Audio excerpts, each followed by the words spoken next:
ബിസ്മില്ലാഹിർ റഹ്മാനിർ റഹീം നഹ്മദുഹു വനുസല്ലി അലാ റസൂലിഹിൽ കരീം അമ്മാ ബഅദ്. കഴിഞ്ഞ ആയത്തുകളിൽ മുഅ്മിനീങ്ങൾക്കുണ്ടാവേണ്ട ഗുണങ്ങളെപ്പറ്റി നാം മനസ്സിലാക്കുകയുണ്ടായി. ഈ സൂറത്തിൻ്റെ ആരംഭത്തിൽ ബദർ യുദ്ധത്തിൻ്റെ സംഭവമായിരുന്നു നാം മനസ്സിലാക്കിയത്. തുടർന്നുള്ള ആയത്തുകളിലും ബദർ യുദ്ധവുമായി ബന്ധപ്പെട്ട കാര്യങ്ങൾ തന്നെയാണ് അല്ലാഹു തആല അറിയിക്കുന്നത്.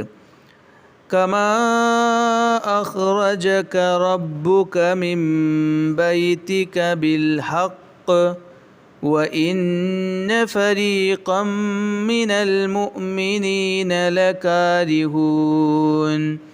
ന്യായമായ നിലയിൽ താങ്കളുടെ രക്ഷിതാവ് ബദറിലേക്ക് താങ്കളെ പുറപ്പെടുവിച്ചതുപോലെയാണ് യുദ്ധത്തിൻ്റെ കാര്യവും.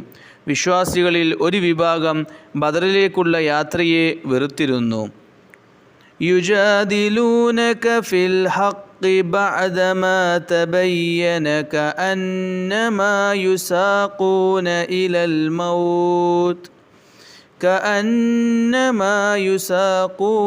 ഇലൽ മൗത്ത് വഹും യൻളുറൂൻ. സത്യം വ്യക്തമായതിനു ശേഷം അവർ താങ്കളോട് തർക്കിക്കുന്നു. മരണത്തെ കണ്ടുകൊണ്ടിരിക്കെ അതിലേക്ക് അവർ ആനയിക്കപ്പെടുന്നതുപോലെ.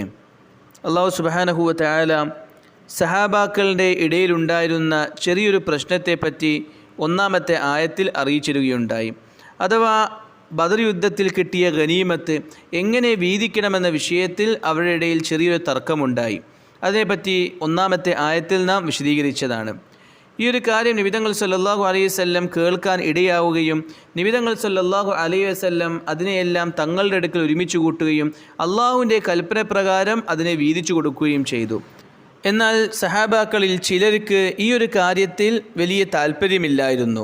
നബി തങ്ങൾ സല്ലല്ലാഹു അലൈഹി വസല്ലം ഒരുപോലെ എല്ലാവർക്കുമാണ് വീതിച്ചു കൊടുത്തത്. അതിൽ താല്പര്യപ്പെടാത്ത ഏതാനും ചില സഹാബാക്കൾ ഉണ്ടായിരുന്നു. അവരെ അഭിസംബോധന ചെയ്തുകൊണ്ടാണ് ഈ ആയത്ത് അള്ളാഹു ഇറക്കിയത്.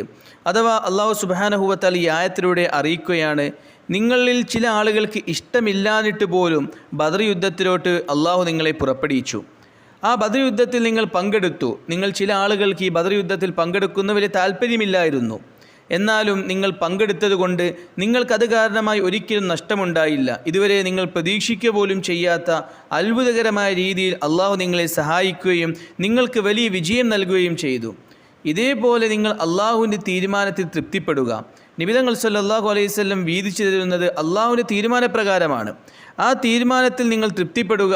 അത് കാരണമായി നിങ്ങൾക്ക് വലിയ വിജയമുണ്ടാവുന്നതും നിങ്ങൾക്ക് അതിൽ വലിയ ഐശ്വര്യമുണ്ടാവുന്നതുമാണെന്ന് അള്ളാഹു സുബ്ഹാനഹു വ തആല ഈ ആയത്തിലൂടെ സഹാബാക്കൾക്ക് അറിയിച്ചു കൊടുക്കുകയാണ്. ബദർ യുദ്ധത്തിനായി പുറപ്പെടുന്ന വിഷയത്തിൽ സഹാബാക്കളിൽ ചിലർക്ക് ചെറിയൊരു അതൃപ്തി ഉണ്ടായിരുന്നു. നബി തങ്ങൾ സല്ലല്ലാഹു അലൈഹി വസല്ലമക്ക് അബൂ സുഫിയാനും കച്ചവട സംഘവും മക്കയിലോട്ട് ഷാമിൽ നിന്നും തിരിച്ചു വരുന്നുണ്ടെന്ന വിവരം അറിയിക്കപ്പെട്ടു. അള്ളാഹുവിൻ്റെ തീരുമാനപ്രകാരം ഈ കച്ചവട സംഘത്തെ തടയാൻ നബി തങ്ങൾ സല്ലല്ലാഹു അലൈഹി വസല്ലം തീരുമാനിച്ചു. കാരണം മക്കയിൽ നിന്നും പുറത്താക്കപ്പെട്ടവരാണ് മുസ്ലിമീങ്ങൾ. അതുകൊണ്ട് തന്നെ അവർ അള്ളാഹുവിൻ്റെ തീരുമാനപ്രകാരം അബൂ സുഫിയാനെയും കൂട്ടരെയും തടയാനായി തീരുമാനിച്ചു. വലിയൊരു സമ്പത്തുമായിട്ടായിരുന്നു അബൂ സുഫിയാൻ തിരിച്ചു വരുന്നത്. മക്ക മുശ്രിക്കീങ്ങളിൽ പ്രധാനപ്പെട്ട നേതാക്കന്മാരുടെ ചില റിവായത്തിൽ എല്ലാ ആളുകളുടെയും സമ്പത്ത് അബൂ സുഫിയാൻ്റെ കയ്യിലുണ്ടായിരുന്നു. എല്ലാവരും ഏതെങ്കിലും രീതിയിൽ ആ കച്ചവട ചരക്കിൽ പങ്കാളികളായിരുന്നു. അങ്ങനെ മക്ക മുശ്രിക്കീങ്ങളുടെ എല്ലാവരുടെ ഓഹരിയിലുമുള്ളതായ സമ്പത്തും കൊണ്ടായിരുന്നു അബൂ സുഫിയാൻ തിരിച്ച് മക്കയിലോട്ട് വരുന്നത്. ചില റിവായത്തുകളിൽ 26 കോടിയേക്കാൾ കൂടുതൽ അതുണ്ടായിരുന്നു എന്നെല്ലാം വന്നിട്ടുണ്ട്. അതുകൊണ്ട് തന്നെ അബൂ സുഫിയാനോടൊപ്പം വലിയ സൈന്യങ്ങളുണ്ടായിരുന്നു. യോദ്ധാക്കളായ പല മക്ക മുശ്രിക്കീങ്ങളും അബൂ സുഫിയാനോടൊപ്പം ഈ സമ്പത്തിനെ സംരക്ഷിക്കാനായി കൂടെയുണ്ടായിരുന്നു. ആ ഒരു കാലഘട്ടത്തെ പറ്റി പഠിക്കുകയാണെങ്കിൽ വഴികൊള്ള എന്നുള്ളത് അന്ന് പതിവായ കാര്യമായിരുന്നു. അതുകൊണ്ട് തന്നെ ഇത്രയും വലിയൊരു സമ്പത്തുമായി വരുന്ന ആളുകൾ വലിയ സൈന്യത്തോടു കൂടിയായിരുന്നു വന്നിരുന്നത്, അവരുടെ ഈ സമ്പത്ത് കൊള്ളയടക്കപ്പെടാതിരിക്കാൻ വേണ്ടി. ഈ വിവരമറിഞ്ഞ നബി തങ്ങൾ സല്ലല്ലാഹു അലൈഹി വസല്ലം അള്ളാഹുവിൻ്റെ കൽപ്പന പ്രകാരം ഈ അബൂ സുഫിയാനെയും കൂട്ടരെയും തടയാനായി പുറപ്പെട്ടു. കാരണം മുസ്ലിമീങ്ങൾ മക്കയിൽ നിന്നും പുറത്താക്കപ്പെട്ടവരാണ്.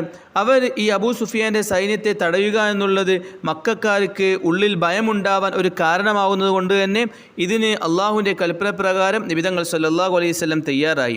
ഈ ഒരു കാര്യം നബി തങ്ങൾ സല്ലല്ലാഹു അലൈഹി വസല്ലം സഹാബാക്കൾ വിളംബരം ചെയ്തു.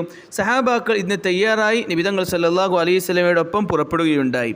നബിതങ്ങൾ സല്ലല്ലാഹു അലൈഹി വസല്ലമയും സഹാബാക്കളും ഒരു ചെറിയൊരു കച്ചവട സൈന്യത്തെ നേരിടാനും അവരെ തടയാനുമുള്ള ലക്ഷ്യത്തോടു കൂടിയാണ് പുറപ്പെടുന്നത്. അല്ലാതെ ഒരിക്കലും വലിയൊരു യുദ്ധത്തിന് വേണ്ടിയോ വലിയൊരു സൈന്യത്തെ നേരിടാനുമുള്ള തയ്യാറെടുപ്പിലല്ലായിരുന്നു പുറപ്പെടുന്നത്. റമദാൻ മാസമായിരുന്നു, നോമ്പുകാരായിരുന്നു. അതുകൊണ്ട് തന്നെ സഹാബാക്കളെ സംബന്ധിച്ചിടത്തോളം വലിയൊരു സൈന്യത്തെ നേരിടാനുള്ള ശേഷിയും അവർക്കില്ലായിരുന്നു. എന്നാൽ നബിതങ്ങൾ സല്ലല്ലാഹു അലൈഹി വസല്ലം വരുന്ന വിവരം അബൂ സുഫിയാൻ അറിഞ്ഞു. ഇതറിഞ്ഞ അബൂ സുഫിയാൻ ലംല ബിൻ അംർ എന്ന് പറയുന്ന അവരിൽപ്പെട്ട ഒരാൾക്ക് വലിയൊരു തുക നൽകുകയും പെട്ടെന്ന് തന്നെ ഈ വിവരം മക്ക മുശ്രിക്കീങ്ങളെ അറിയിക്കാനായി കൽപ്പിക്കുകയും ചെയ്തു. ആ വ്യക്തി ഉടനെ അവിടെ നിന്നും പുറപ്പെട്ടു. പെട്ടെന്ന് തന്നെ മക്കയിലെത്തുകയും ഈ വിവരം മക്ക മുശ്രിക്കീങ്ങളെ അറിയിക്കുകയും ചെയ്തു. ഇത് കേട്ട മക്ക മുശ്രിക്കീങ്ങൾ എല്ലാവരും ഒന്നടങ്കം ഈ യുദ്ധത്തിനായി തയ്യാറെടുത്തു. അവരെല്ലാവരോടും വിളംബരം ചെയ്തു. കഴിവുള്ള എല്ലാവരും, രോഗികളല്ലാത്ത കഴിവുള്ളതായ എല്ലാവരും ഈ യുദ്ധത്തിനായി പങ്കെടുക്കാൻ ആഹ്വാനം ചെയ്യുകയും ചെയ്തു. എത്രത്തോളം എന്ന് വെച്ചാൽ മുസ്ലിമീങ്ങൾ, രഹസ്യമായി മുസ്ലിമീങ്ങളായിരുന്ന മക്കയിലുണ്ടായ ആളുകൾക്ക് പോലും അന്ന് യുദ്ധത്തിനായി പുറപ്പെടൽ നിർബന്ധമായി. കാരണം അവർക്കൊരിക്കലും യുദ്ധത്തിന് പുറപ്പെടാതെ അവിടെ നിൽക്കാനുള്ള ഒരു അവസ്ഥയില്ല. അങ്ങനെ നിൽക്കുകയാണെങ്കിൽ അവർ മുസ്ലിമീങ്ങളാണ് തെറ്റിദ്ധരിക്കുകയും കഠിനമായ രീതി അവരെ മർദ്ദിക്കുകയും ചെയ്യുമായിരുന്നു. അതുകൊണ്ട് ഒന്നടങ്കം എല്ലാവരും ഈ ഒരു യുദ്ധത്തിനായി പുറപ്പെടണമെന്ന് ആഹ്വാനമുണ്ടായി. കാരണം മക്കക്കാരുടെ നിലനിൽപ്പിൻ്റെ പ്രശ്നമാണ്. എങ്ങാനും നബിതങ്ങൾ സല്ലല്ലാഹു അലൈഹി വസല്ലമയും കൂട്ടരും അബൂ സുഫിയാനെ പിടികൂടുകയും അവരെ ആക്രമിക്കുകയും ചെയ്താൽ മക്കക്കാർക്ക് അത് സാമ്പത്തികമായ നഷ്ടമുണ്ടാക്കും. അതുപോലെ തന്നെ അവരുടെ പേരിനും വലിയ നഷ്ടം അത് കാരണമായി ഉണ്ടാവുന്നതാണ്. അവർ നിസ്സാരക്കാരായി കണ്ടിരുന്ന നബിതങ്ങൾ സല്ലല്ലാഹു അലൈഹി വസല്ലമയുടെ സഹാബാക്കളുടെ അടുക്കൽ പരാജയപ്പെടുക എന്നുള്ളത് ഒരിക്കലും അവർക്ക് സഹിക്കാൻ പറ്റാത്ത കാര്യമായിരുന്നു. അതുകൊണ്ട് തന്നെ എല്ലാവരും പുറപ്പെടാനായി ആഹ്വാനമുണ്ടായി. 1000-ഓളം വരുന്ന യോദ്ധാക്കൾ അടങ്ങുന്ന ഒരു വലിയ സൈന്യം തന്നെ നബിതങ്ങൾ സല്ലല്ലാഹു അലൈഹി വസല്ലമക്കും സഹാബാക്കൾക്കും എതിരായി പുറപ്പെട്ടു. 200-ഓളം കുതിരകളും 600-ഓളം പടയങ്കികളും അവരോടൊപ്പം ഉണ്ടായിരുന്നു. യാത്രയിലെല്ലാം ആസ്വാദനം ലഭിക്കാനായി പാട്ടുകാരികളായ അടിമ സ്ത്രീകളും അവരോടൊപ്പം ഉണ്ടായിരുന്നു. ഭക്ഷണം സുഭിക്ഷമായി അവരുടെ കൈവശമുണ്ടായിരുന്നു. ഇങ്ങനെയുള്ള വലിയൊരു സൈന്യം എല്ലാ തയ്യാറെടുപ്പോടുകൂടിയും നബിതങ്ങൾ സല്ലല്ലാഹു അലൈഹി വസല്ലമയും സഹാബാക്കളെയും നേരിടാനായി പുറപ്പെട്ടു. എന്നാൽ നബിതങ്ങൾ സല്ലല്ലാഹു അലൈഹി വസല്ലമയോടൊപ്പം ഉണ്ടായിരുന്നത് വെറും 313 സഹാബാക്കളായിരുന്നു. വെറും 313 ആളുകൾ അടങ്ങുന്ന ഒരു സൈന്യമായിരുന്നു. അവരുടെ അടുക്കൽ വെറും 70 ഒട്ടകങ്ങൾ മാത്രമായിരുന്നു ഉണ്ടായിരുന്നത്. ഭക്ഷണം, അവർ നോമ്പുകാരായിരുന്നു. ഭക്ഷണത്തിൻ്റെ സൗകര്യങ്ങൾ അവർക്കില്ലായിരുന്നു. ആയുധ ബലവും വളരെ കുറവായിരുന്നു. ഇങ്ങനെയുള്ളൊരു സൈന്യമാണ് എല്ലാ സജ്ജീകരണങ്ങളോടുകൂടി പുറപ്പെട്ടതായ 1000 ആളുകൾ അടങ്ങുന്ന വലിയൊരു സൈന്യവുമായി ഏറ്റുമുട്ടാൻ പോകുന്നത്.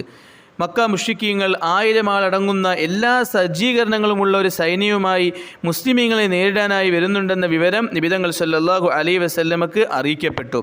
ഇത് കേട്ടപ്പോൾ നബിതങ്ങൾ സല്ലല്ലാഹു അലൈഹി വസല്ലം സഹാബാക്കളോട് കൂടിയാലോചിച്ചു. ഇങ്ങനെയുള്ള വലിയ സൈന്യത്തെയാണ് ഞങ്ങൾ ഏറ്റുമുട്ടാനായി പോകുന്നത്. അതുകൊണ്ട് നിങ്ങളുടെ അഭിപ്രായം എന്താണ്?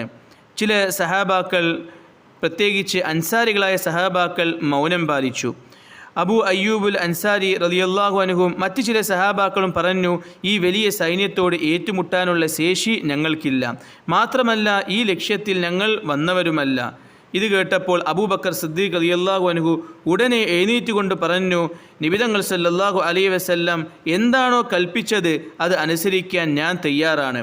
ഇത് കേട്ടപ്പോൾ ഉമർ റളിയല്ലാഹു അൻഹുവും പറഞ്ഞു, തങ്ങൾ കൽപ്പിക്കുക, അതനുസരിക്കാൻ ഞങ്ങൾ തയ്യാറാണ്, ഞങ്ങൾക്ക് യാതൊരു എതിർ അഭിപ്രായവും ഇല്ല എന്ന്. മിഖ്ദാദ് റളിയല്ലാഹു അൻഹു പറയുകയുണ്ടായി, തങ്ങൾ പ്രവാചകനാണെന്ന് ഞങ്ങൾ അംഗീകരിച്ചു. അള്ളാഹുവിൻ്റെ പ്രവാചകനാണ് തങ്ങൾ. അള്ളാഹുവിൽ നിന്നും താങ്കൾക്ക് വന്നിരിക്കുന്ന കൽപ്പന അവിടുന്ന് നടപ്പിലാക്കിക്കൊള്ളുക, ഞങ്ങൾ അങ്ങയോടൊപ്പം തന്നെ ഉണ്ടാകും. ബനു ഇസ്രായേൽ മൂസാ നബി അലൈഹിസ്സലാമിനോട് ഇദ്ഹബ് അൻത വറബ്ബുക ഫഖാതില ഇന്ന ഹാഉന ഖാഇദൂൻ, താങ്കളും താങ്കളുടെ നാദരും ചേർന്ന് യുദ്ധം ചെയ്തു കൊള്ളുക, ഞങ്ങൾ ഇവിടെ തന്നെ ഇരുന്നു കൊള്ളാമെന്ന് പറഞ്ഞവരെ പോലെ ഞങ്ങൾ ഒരിക്കലും തങ്ങളോട് പറയുന്നതല്ല എന്ന് അദ്ദേഹം പറയുകയുണ്ടായി. റസൂൽ സല്ലല്ലാഹു അലൈഹി വസല്ലം ഇത് കേട്ടപ്പോൾ വലിയ സന്തുഷ്ടനായി. ഇതെല്ലാം പറഞ്ഞത് മുഹാജിരീങ്ങളായ സഹാബികളായിരുന്നു. അൻസാരികളുടെ ഭാഗത്തു നിന്നും ഒന്നും കേൾക്കാത്തതുകൊണ്ട് നബിതങ്ങൾ സല്ലല്ലാഹു അലൈഹി വസല്ലം വീണ്ടും ചോദിച്ചു, നിങ്ങളുടെ അഭിപ്രായം എന്താണെന്ന് നിങ്ങൾ പറയുക. സഅദ് ബിൻ മുആദ് റളിയല്ലാഹു അൻഹു അൻസാരികൾപ്പെട്ടൊരു സഹാബിയായിരുന്നു. അദ്ദേഹത്തിന് ഇത് അൻസാരികളോടുള്ള ചോദ്യമാണെന്ന് മനസ്സിലായി. അദ്ദേഹം നബി സല്ലല്ലാഹു അലൈഹി വസല്ലമയോട് ചോദിച്ചു, താങ്കൾ ഞങ്ങളുടെ അഭിപ്രായമാണോ ആഗ്രഹിക്കുന്നത്? നബി സല്ലല്ലാഹു അലൈഹി വസല്ലം പറഞ്ഞു, അതെ, നിങ്ങളുടെ അഭിപ്രായം തന്നെയാണ് ഞാൻ ആഗ്രഹിക്കുന്നത്. ഇത് കേട്ടപ്പോൾ സഅദ് ബിൻ മുആദ് റളിയല്ലാഹു അൻഹു പറയുകയുണ്ടായി, അള്ളാഹുവിൻ്റെ പ്രവാചകരെ, ഞങ്ങൾ താങ്കൾ വിശ്വസിച്ചു, അവിടുന്ന് പറയുന്നതെല്ലാം സത്യമാണെന്ന് ഞങ്ങൾ സാക്ഷ്യം വഹിക്കുകയും ചെയ്തു. അതോടൊപ്പം ഏതവസ്ഥയിലും താങ്കളെ അനുസരിച്ചു കൊള്ളാമെന്ന് ഞങ്ങൾ പ്രതിജ്ഞ ചെയ്യുകയും ചെയ്തു. അതിനാൽ അള്ളാഹുവിൽ നിന്നും താങ്കൾക്ക് ലഭിച്ച കൽപ്പന അവിടുന്ന് അതേപടി നടപ്പിലാക്കിക്കൊള്ളുക. സത്യമതവുമായി താങ്കളെ അയച്ച അള്ളാഹുവിൽ തന്നെയാണ് സത്യം. തങ്ങൾ ഞങ്ങളെ സമുദ്രത്തിലോട്ട് കൊണ്ടുപോവുകയാണെങ്കിലും ഞങ്ങൾ അതിലോട്ട് എടുത്തു ചാടാൻ തയ്യാറാണ്. താങ്കൾ ഞങ്ങളെ ഏത് പോരാട്ടത്തിന് അയച്ചാലും അതിലോട്ട് ഞങ്ങൾ പോവാനും തങ്ങളുടെ കുളിർപ്പിക്കുന്ന രീതിയിലുള്ള പ്രവർത്തനങ്ങൾ കാഴ്ചവെക്കാനും തയ്യാറാണെന്ന് അദ്ദേഹം പറയുകയുണ്ടായി. ഇത് കേട്ടപ്പോൾ നബി തങ്ങൾ സല്ലല്ലാഹു അലൈഹി വസല്ലം വലിയ രീതിയിൽ സന്തോഷിക്കുകയും ബദർ യുദ്ധത്തിനായി പോരാട്ടത്തിനായി തയ്യാറാവുകയും ചെയ്തു. അള്ളാഹുവിൻ്റെ കൽപ്പന പൂർത്തീകരിക്കാൻ സന്തോഷത്തോടുകൂടി എല്ലാ സഹാബാക്കളും തയ്യാറാവുന്ന അവസ്ഥയുണ്ടായി. ആദ്യ സമയത്ത് സഹാബാക്കൾപ്പെട്ട ചിലരിലുണ്ടായിരുന്ന ഈ ഒരു അനിഷ്ടം, അൻസാരികൾപ്പെട്ട ചില സഹാബാക്കൾക്ക് ഈ യുദ്ധത്തിനെ നേരിടുന്ന വിഷയത്തിൽ അനിഷ്ടമുണ്ടായിരുന്നു. അത് സ്വാഭാവികമാണ്. ബലഹീനരായ സഹാബാക്കളുണ്ടായിരുന്നു, അതേപോലെ ഒരു ഭയമുള്ള സഹാബാക്കളുണ്ടായിരുന്നു. ഇങ്ങനെയുള്ള സഹാബാക്കളിൽ നിന്നും ഇത്രയും വലിയൊരു സൈന്യത്തെ നേരിടാനായി പുറപ്പെടുക എന്നുള്ളത് ഒരു ഭയമുള്ള പ്രയാസമുള്ള കാര്യമാവുക എന്നുള്ളത് സ്വാഭാവികമായ കാര്യമാണ്. പക്ഷേ നബി തങ്ങൾ സല്ലല്ലാഹു അലൈഹി വസല്ലമയുടെ തീരുമാനം വന്നപ്പോൾ അവരാരും പിന്നോട്ട് പോവാതെ അതിനായി തയ്യാറായി. അത് കാരണമായി അള്ളാഹു അവർക്ക് വലിയ വിജയങ്ങൾ നൽകുകയും ചെയ്തു. അതുകൊണ്ട് അള്ളാഹു അവരെ അറിയിക്കുകയാണ്, എപ്രകാരം നിങ്ങൾ ആദ്യ സമയത്ത് ബദർ യുദ്ധത്തിൽ പങ്കെടുക്കുന്നതിൽ നിന്നും നിങ്ങൾ ചെറിയ അനിഷ്ടം കാണിച്ചു.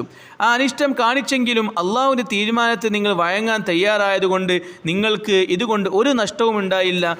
നേരെ മറിച്ച് ഭൗതികവും പാരത്രികവുമായ വലിയ അനുഗ്രഹങ്ങൾ നിങ്ങൾക്ക് ലഭിച്ചു. ഭൗതികമായി ഗനീമത്ത് സ്വത്തുകൾ ധാരാളമായി നിങ്ങൾക്ക് ലഭിച്ചു. മുഅ്മിനീങ്ങൾക്ക് മുശ്രിക്കീങ്ങളുടെ മുമ്പിൽ വലിയ ഇസ്സത്ത് ലഭിച്ചു.